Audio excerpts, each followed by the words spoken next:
Welcome to Unveiling Nightmares, where we're crafting nightmares one tale at a time. Today we have a special guest, a real special treat for you. So our special guest today is Daniel Volpe. Welcome to the show. Thank you for having me. Happy to be here. You're very welcome. It's lovely having you here. So tell me a little bit about yourself. I'm a horror writer, which most people listening to this probably know. I kind of got into the scene of horror writing professionally in the end of 2020 with my first novella, Billy Silver. Yeah. It was kind of my first shot at extreme horror / splatterpunk. I've pretty much been writing ever since I was a little kid, but with Billy Silver, that was the first chance I took in writing something a little bit longer that was horror. Yeah. And it did well. It found its audience, and everything just kind of grew from there. I live in New York, if you can't tell by the accent that I probably have, but I'm not in New York City, which most people don't realize. There's more to this gigantic state besides New York City. And writing has kind of been my dream job, and I'm happy to be doing it and happy to be bringing stuff to all the fantastic horror fans out there. Fantastic. So tell me about your books. So like I said, I started off with Billy Silver, and I really enjoyed that more of a hardcore kind of horror. Yeah. I've always kind of been like most people, like my gateway drug was R.L. Stine and Goosebumps. And then I quickly moved into like Stephen King, and I kind of stayed in that Stephen King realm for a while. And then when I had read Edward Lee's book, The Pig, that kind of changed my perspective on everything. I didn't realize people could write that hardcore and that graphic and gross. So I really liked Edward Lee. He's one of my idols, and I kind of wanted to write in that vein. So my books are mainly on the extreme horror splatterpunk side. So for those that don't know, they're a little more graphic in the violence and sex, but there is story, there's substance in there. It's not just craziness, which there is a lot of craziness, but there's some substance. Some of my more popular ones, probably my most popular one is Talia, which is has a beautiful cover with the main character Talia with her glowing red eyes licking a straight razor and some blood coming down. Yeah. And then I have Left to You, which was another popular book of mine, but was probably the least hardcore out of all my books. It has to deal with World War II and the Holocaust and some very tough decisions that the characters have to make. Yeah. Fantastic. So what inspired you to write in the horror genre? I've always been a horror fan, and I think for me, horror resonates because I'm like I'm not gonna say I'm an adrenaline junkie, but I do like that feeling of being scared and knowing that it's okay. You know, I've always liked roller coasters, and horror movies. I've been a big fan of horror movies since I was a kid.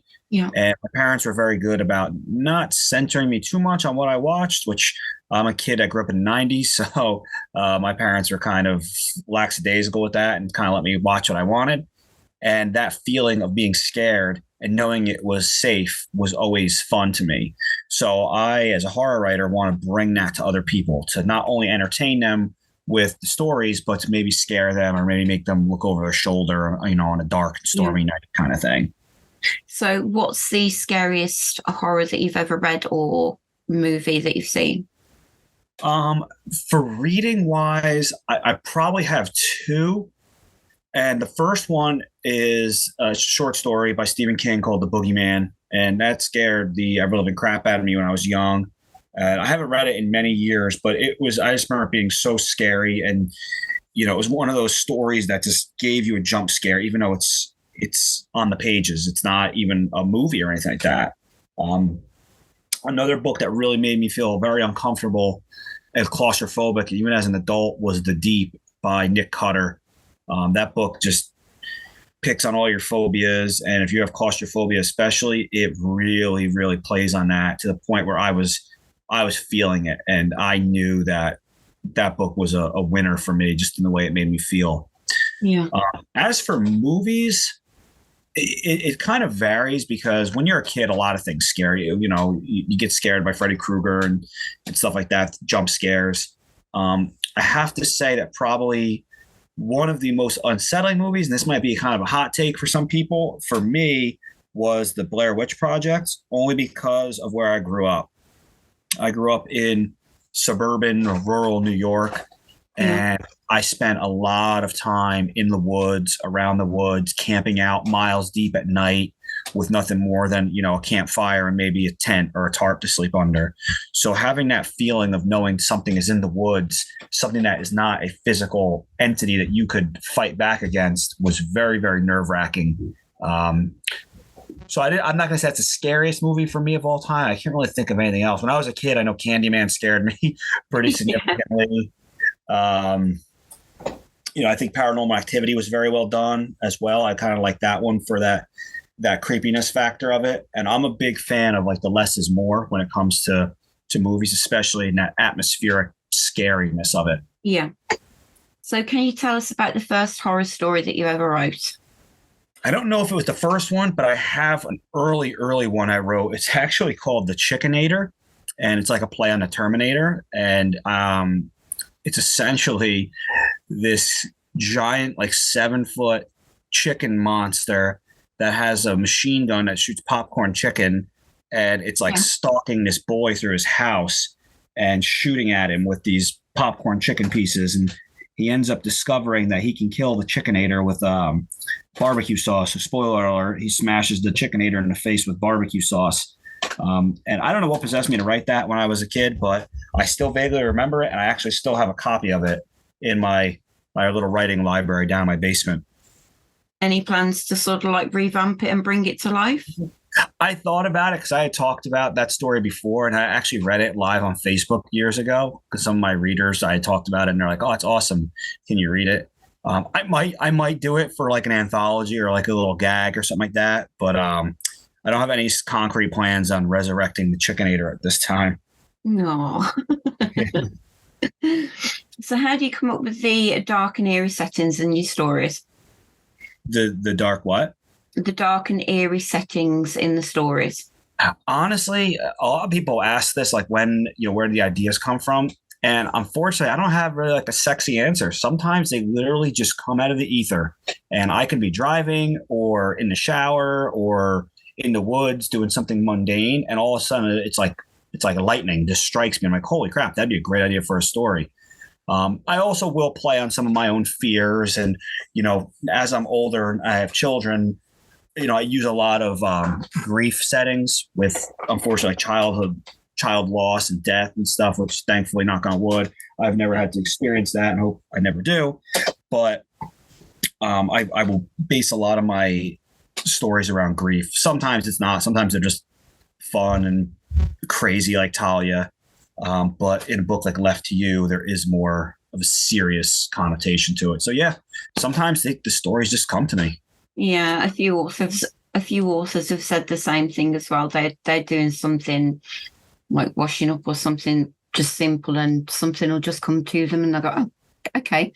Yeah, yeah. And sometimes I will play on current events or some history things. I love history, so I will sometimes pull from that. But a lot of times, it just literally will just pop into my head. So if you could be any one of your characters in your books, who would it be? Honestly, out of my new book that I just finished a splatter fantasy, the first part of a series, or the first 3 parts of a series, I'd probably have to go with my main character in that. His name is Sorrow. He is just like a badass sword wielding zombie killer, set in a fantasy world. He was like a prize fighter, gladiator kind of guy, just like no holds barred, just hacking people and monsters to bits and not really giving a damn about it. So I'd probably have to pick Sorrow. Which is, what do you find most challenging in writing horror? Repetition. It's very difficult to describe blood in many different ways. Fear, trying to get people scared in the story, repeating the same things over and over. Like there's only so many ways you can kill a person in a story without getting repetitive or getting so outlandish that your readers get disconnected from the story. So I think repetition is something that, I find myself sometimes struggling with, where I don't want to reuse kill scenes because, my readers deserve something new and something fresh for every story. So I try to mix it up. So I would definitely say repetition. Okay. So how would you handle the pacing of your stories to keep your readers engaged? My books generally are very short. I kind of find my sweet spot for a book is about 40,000 words. My longest is Left to You, which is about 75,000 words. And my shortest is Billy Silver, which is about 26,000 words. But the majority of my other books are between 35 and 40-ish thousand words. So I'm not a big fluff person. I don't mind reading Stephen King, and I have read just about everything he's put out. And yes, some of his books drag on and on and on. And in today's day and age, I think a lot of his book could be cut down. Yeah. To something more manageable. So I don't need insane backstory or insane amounts of detail. I kind of like to write my books as if you're reading the best part in a book, but for the entire thing. So my books usually start off full throttle and just ready to go. Yeah. I think that's the best way sometimes. Readers can get quite bored, can't they, if there's too much of a particular scene or something like that, and it sort of like loses their interest quite quickly. Yeah. So what's been the most challenging story that you've ever written? Left to You. I'd probably say Left to You, just because of the vast amount of research I had to put into that, because it is based on historical events. I really had to do a lot of research on Auschwitz and concentration camps and life in the 1940s. The life that for the prisoners in the concentration camp, the layout of the camp. So I didn't have as many liberties with that book where I could I couldn't make up certain things that were actual historical facts, especially if I wanted to be accurate and for my readers to really feel connected to the story. So that was probably the most difficult one. But again, it was probably one of the most rewarding books that I've ever done. You ever scare yourself with anything that you write?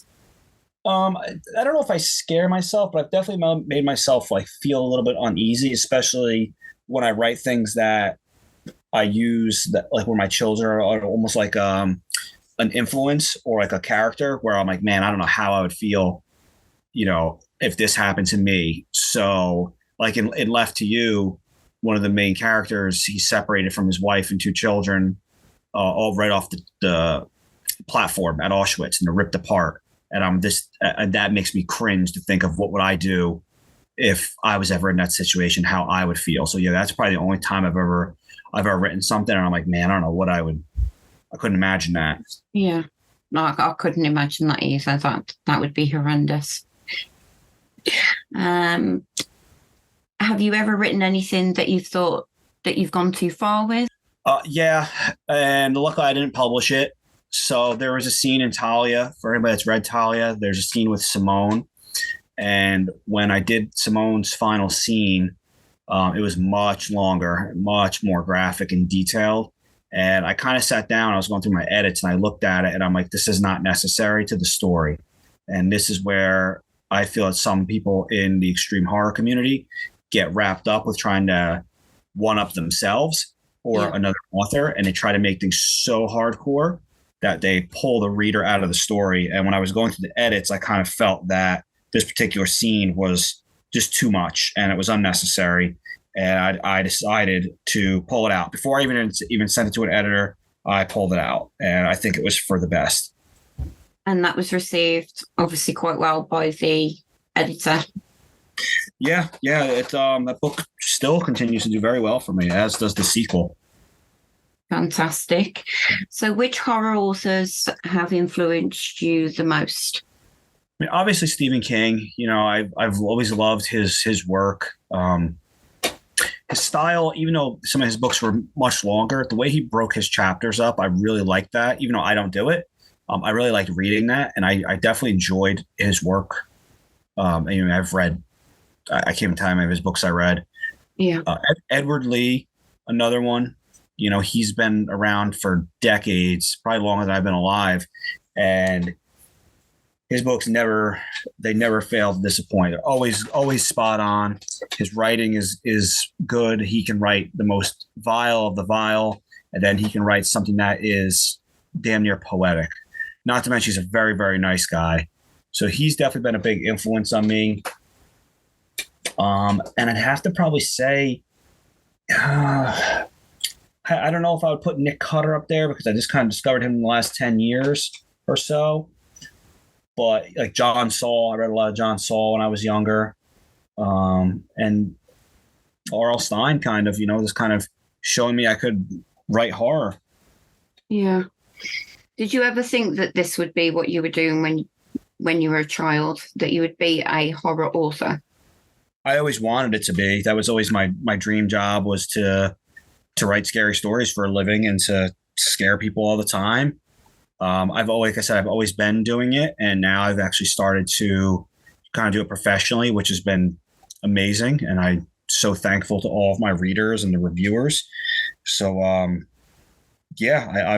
I couldn't be happier with the place I'm at in my life and my writing career. Yeah, dream come true. Yeah. Definitely. Okay, so have you got any memorable reactions from readers that stand out to you? There's a scene in Left to You involving a character named Molly. And I had a lot of private messages from people that were very upset with that particular scene. I wrote a short story called Strawberry Shortcake that I entered into a gross out contest. Yeah. Which I hope people that ever read it don't think that's my normal style of writing. It's incredibly disgusting, pretty much about a man who has a fetish to eat, we'll say, used feminine products in a porta potty. Yeah. And yeah, it's disgusting. I've had some very, very funny reactions to that, where people are like, this is disgusting. And I'm like, yes, it's prefaced by saying this was for a gross out contest. So it's going to be very, very gross. So those two I've definitely gotten the most out of from my readers. That's brilliant. I don't think I'd want to read that second one. No, it's gross. It's disgusting. So have you got any upcoming projects or releases that you're really excited about? I have one. I can't really talk too much about it. It should be announced this weekend, but it's a dual project I'm doing with one of my very good friends, Aaron Beauregard. I'm heading to Aaron's house on Friday, and him and I are heading to Massachusetts on Saturday to go to the Monster Expo in Taunton, Mass for a 2-day convention. Yeah. So I'm very, very excited about that announcement that him and I have coming out. Next year, I know that with Left to You, I ended up doing a prequel to it, and I'm about halfway through it, and I'll have that coming out next year. So I think everybody's really going to like that. If they like the first book, they're going to like the second book. Yeah. So those are two big things I have coming up that I'm very, very excited for. Wonderful. I hope everything goes well for you, especially at the announcement this week. Is this weekend? Yeah, I think we're going to announce it this weekend on Friday night, I believe. I'm leaving my house Friday afternoon, so I should be at his house Friday late evening, and maybe we'll put an announcement out Friday night. Could be Saturday. I don't know. We'll have to see what happens. Okay, so how has the horror genre evolved over the years, in your opinion? How has it changed over the years? Yeah. Okay. I think that the rise of self-publishing and indie publishing has really, really thrust people into the spotlight, where in years past, self-publishing was kind of looked down upon if you weren't traditionally published. Yeah. And most self-published stuff years ago was not very good. Now, with the emergence of so many talented artists, editors, formatters, and writers, you're seeing a lot more quality stuff coming out of the indie horror and self-published market. I'm seeing a lot more people that are readers turned writers as well, where they've been fans for their entire life and they decide to take their crack at it. I was one of those people where I was a reader for my entire life and I was writing, but I wasn't writing anything serious until 2020, when I buckled down and obviously COVID hit and I had some time on my hands like everybody else. And I just started writing. I think I wrote 3 books in 2020. And so definitely the prevalence of self-publishing and the rise of these indie publishers have definitely helped propel horror, I think, into the limelight. And so many horror writers, indie and traditional, for the most part, we're all a very big community. Like most of your big horror authors that you see on the shelves in Barnes and Noble or any kind of major bookstore, they're friendly with us. The only one I would say that we really don't communicate with, maybe a couple, like the really big ones, like Stephen King, like Clive Barker, like Dean Koontz, they're in a different realm. Yeah. But popular ones like Josh Mallerman, Ronald Malfi, Brian Keene, Christopher Golden, these writers, Mary San Giovanni, like they've been around for decades upon decades, and they've taken us all into the community, and we're all just kind of one big family right now, and it's been really great. Yeah, it is quite a good community as well, isn't it? The horror community, they're all friendly, very approachable, very helpful. Yeah. Absolutely. So, what advice would you give to aspiring horror writers? Just write. I know it sounds stupid and cliche, but like, even if you think your book is terrible or your story has nowhere to go, just write, because for every word you put down, you learn. I cannot tell you how many. I probably have 5 or 6 completed, like 50 to 70,000 word novels that'll never see the light of day ever, because they're terrible. Most of them are fantasy. I have a couple steampunk ones because I'm a big fantasy nerd as well. But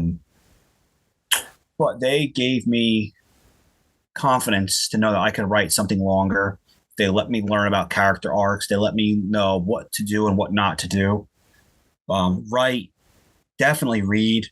Don't only read in your genre. Try to pick some things outside of it. I'm not saying you have to be, reading hardcore romance or military fiction or any of the stuff you really despise. But if you can find some horror blends, some crossovers, there's a lot of sci-fi horror.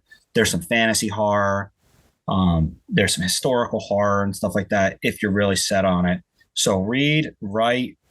You can ask questions, but don't expect everybody to get back to you right away. Look for podcasts, interviews with your favorite authors. There's so much information out there nowadays, but definitely your butt in a chair is definitely the best way to get a start, and just write. Yeah, it's right, isn't it? I mean, if you've got an idea, just jot it down on a piece of paper or get behind a screen and start typing. Just don't sit on it. Yeah. So the subgenres of horror, is there any particular one that you wouldn't even consider writing in? No, I'm not a big, huge fan of like quiet horror, where that's kind of like slow, and I don't mind ghost stories and stuff like that. But I kind of gear towards ghost story films as opposed to writing. And there are some creepy ghost story ones. I think it was A Winter Haunting by Dan Simmons. That's a very creepy ghost story. Something quiet, I'm not really the biggest fan of. I kind of like blood and guts and monsters on screen and stuff like that. If I had to pick one, I'd probably maybe say like the quiet horror, but I'm pretty much open to write anything if the mood strikes. Yeah, I think that's the best way to be, isn't it? If it comes down to what ideas you've got as well, doesn't it, really? Yeah. Okay, well, thank you very much for your time and joining us on the show. It's been wonderful having you here. I hope everything goes okay for you the weekend. I appreciate it. Anything else you want to add? No, thank you so much for having me. If anybody's interested in my books, obviously they're on Amazon, or if anybody was looking for signed books, you can just go to DJV, my initials, djvhorror.com. I ship internationally.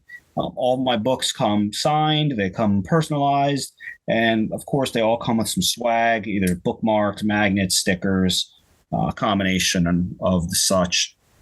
So that's a great place to find me. I'm on Facebook, Twitter, Instagram, TikTok. I also am part of a series with Christopher Triana and Aaron Beauregard called The Obituaries, which is an underground horror kind of anthology that we put together and we self-publish, so we don't have to worry about Amazon or any kind of censorship.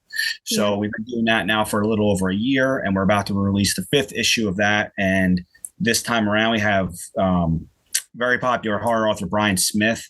He's joining us in this issue. So that's, if you want to look for those books, the only place you can find them is obitshorror.com. So just like obituaries, obitshorror.com. And you can find all those there. Well, not the ones, some are sold out, but you can find a couple of them there. Yeah. Okay, that's brilliant. Well, thank you again for joining us. It's been wonderful having you here, Daniel. Thank you so much for having me, Crystal. You're very welcome. Stay tuned, dear listeners, for more spine-tingling tales and dark discussions in a world of extreme horror. Until next time, remember the nightmares are real, and here on Unveiling Nightmares, we're crafting nightmares one tale at a time.